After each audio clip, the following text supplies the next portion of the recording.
both of these guys have a lot of competition experience. And as I mentioned before, both of them veterans of the featherweight division previously, now up at lightweight. As I welcome AJ Agazarm back to the broadcast booth with me. AJ. Oh man, I know you're introing me here, but we just saw a crazy back and forth there. I just caught the tail end of it, but that's the struggle that both of these guys go through to see who's going to be on top, who's going to be on bottom.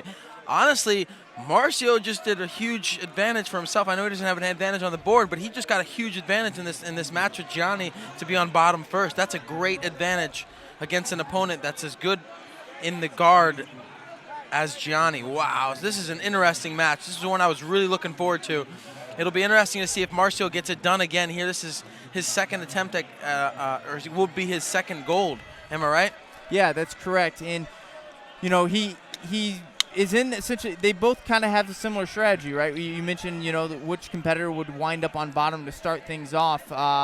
And we see Marcio taking the early start here on bottom, and he rotated underneath there and was looking for either a calf slice or a toe hold there early on, and Grippo was able to get free. Right, and that's the challenge I faced with both of these opponents when I went against them. It's just deciding who was going to be on bottom first. And now Gianni going for a nice little back attack there.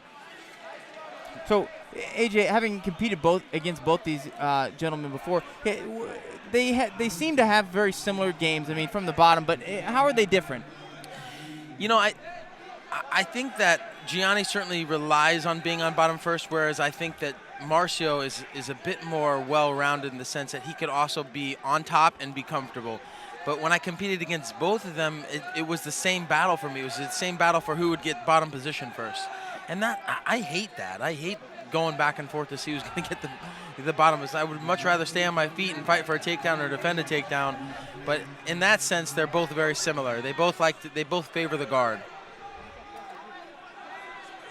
Here we have Gianni working a knee slice pass. It'll be interesting to see if Marcio starts to work his sweep sequence early and leads up 2 points, or he decides to milk it, which he's usually very good about threatening these ankle locks to rack up the advantages before it comes down to that last 2 minutes or 90-second mark. And these guys have competed against each other before in many matches that have ended very much the same way you just described, where you know, it kind of comes down to those last waning moments, back and forth, the sweep. Marcio, he's got Gianni's arm.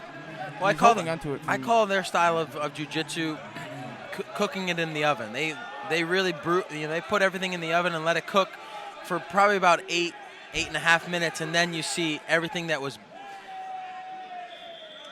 until that point what they were working on, and then it sort of unveils itself. But this is a very good back and forth right now. It's a very technical match, and you know, I'm going to give the advantage right now slightly to Marcio. He's working. He's got the favor right now. He's able to attack submissions to get potentially get a few advantages. He's very good at playing the boundaries, and he also has the option to come up and sweep, which would lead more into in 8 minutes or 6 minutes and 44 seconds, you're more likely to see a sweep than you are a guard pass, which puts the favor in Marcio.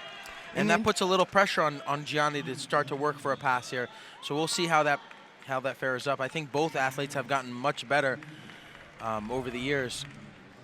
What's interesting is, you know, these guys have faced off against each other before, but I don't know ever in the lightweight division. Many times these guys have faced off at featherweight, and both of them have moved up and competing in lightweight today. They heard I was out. Well, it's one of the things that's interesting about the NoGi world is they give you it's 5 pounds under the gi weight division, right? And everyone knows most gis don't weigh 5 pounds. So you're seeing a lot of guys move up in weight. It's the roughest thing, you know. There are a few mysteries in jiu-jitsu, and weights are one of them. Weight, boundaries, and referee decisions. We've seen a couple of referees' decisions here early on. It's tough, man. It's tough to officiate these. It's too much subject. It's too subject to to the officiating. I think it were more black and white. If there were a clear definitive boundary, if there were clear definitive points and advantages, then you'd see less of that. But here's Marcio coming up on that, like I was telling you. But you know what? Hey, Gianni's pretty good at defending a single leg on his feet, surprisingly for not having a background in wrestling. But wow, does Marcio gets it done and puts Gianni on his back for the first time here, just nearly shy of the halfway mark. That's a great lead, and you know, you sort of saw Marcio brewing with that for the whole first 5 minutes. And so Marcelo Andre scoring first here with about 5 minutes left to go in this men's lightweight final. This goes back to what I mentioned to you earlier, Tyler, about he who sweeps first sweeps last. Yeah, Marcelo Andre looking to be in the lead here now. Now Gianni's going to get his turn here at the bottom. And what type of game is Gianni? I mean, he's known for the Barambola, but is there one thing in particular you think he's looking for here, AJ?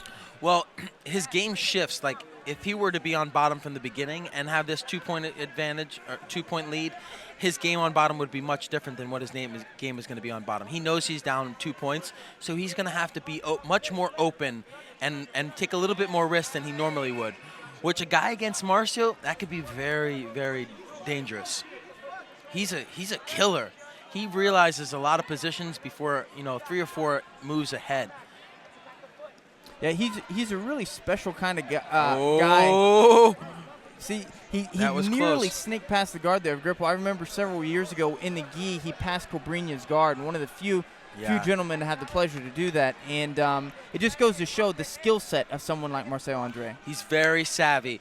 And, he's doing a great job of controlling the collar tie here from the top position. He got a very close pass there, looked up to the referees for the nod on the advantage because he knew that would be a big difference maker.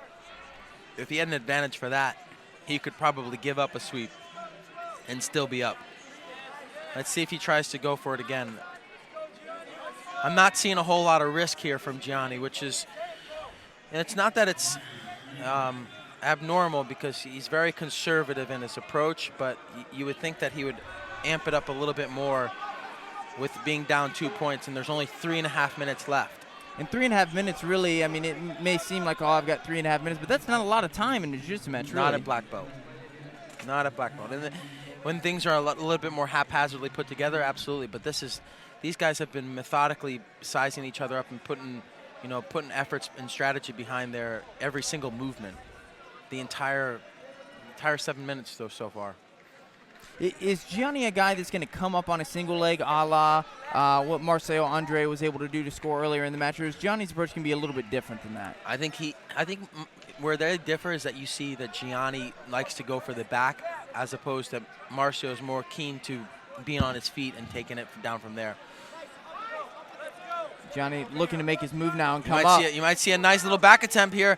Oh, that's a very good position for Marcio. Can he capitalize? Wow, that was close. He's going to get an advantage for his effort. That was very, very close. But a nice counter there. That was by Marcelo and then Andre. not only that, look what happens now. That was very intelligent strategy from Marcio. Not only did he get the advantage, now he's back on the bottom position and has the advantage again against the guy Gianni. Gianni's not going to pass Marcio's guard. It's not going to happen. So now he's going to ride out this next 2 minutes and maybe come up for another sweep, but he's in the driving seat right now. That was some serious strategy and excellent footwork and just a complete awareness by Marcio. Really, really showed his maturity as a competitor. That was a world championship execution right there. Oh, wow. I spoke too soon. Can he defend it? Gianni has one hook in. Does he have them both? Oh, man. It's close. It's close. Gianni looking to set both hooks in. He just can't quite get them. It's close. He's got the body triangle now, but he does not have the hooks yet, so he has not scored yet. He has 1 minute and 28 seconds left, and he is on the back of Marcelo Andre, but still no points yet. That was what I was telling you about. He needed to open up, and he did, and he's taking a risk right now. Can he get these hooks? He's got one. Can he get the other? He doesn't have the other one. There's only 65 seconds left. This is going to be crazy because he can also threaten the choke. Man, this is probably one of the best matches of the event. This is insane. Oh, and he's got the choke. He does, and he gets the very fast tap. Oh, my God. Gianni Grippo. Wow. I gotta, that he did it. What a comeback. He did it. Marcio was in the driver's seat. I think he got pretty complacent, but that was crazy. That's gonna be a match that everybody's gonna want to look back on and just look at over and over and over again. That was some serious back and forth, and it showed some heart by Gianni. That was surprising. Wow. And AJ, I agree. I think Marcio got a little bit comfortable there, and Gianni timed it and surprised him with that guard pass. And what a comeback and what an upset by Gianni Grippo, your 2018 IBJJF NoGi World Champion. Yeah, we got to look at that again. That was crazy, man. You just saw Marcio was in the driver's seat. Everything was going his way. It was completely fine. And you see him get a little bit negligent, I felt like, and it just cost him the World Championships. Not his first time there, though. We'll see. We'll see how it pairs up. And AJ, I'm going to welcome my good friend Robert Drysdale back to the broadcast booth. I'm going to take a short break and leave you guys to chat a little bit. Awesome. Yeah, let's take a look at this real quick. Maybe we can get Drysdale. Look at this replay. Look at that back. Oh, man, it was some crazy back and forth there for the last 90 seconds. And Gianni walked away. Man, you just missed a killer match, Mr. Drysdale. I bet I did. I was actually really looking forward to watching these guys go to war. But I was hungry, so priorities, right?